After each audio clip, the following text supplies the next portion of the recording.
آیا من در هر شرایطی میتونم زبان بخونم؟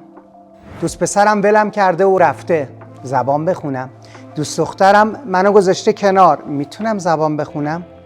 زنمو طلاق دادم، میتونم زبان بخونم؟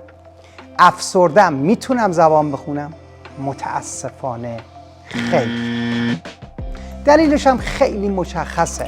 Psychological state of the mind matters. یعنی اینکه اگه ناراحتی، اگه دپرسی، اگه دچار انگزایتی هستی و اگر حال خوبی نداری، زبان رو دست نگیر.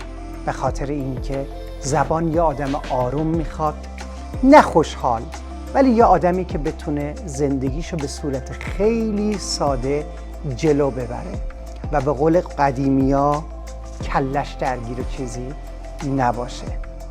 لطفاً اگه این حالت رو داری بذار ستل دان کنی، یه مقدار حالت بهتر باشه، بعد زبان بخون.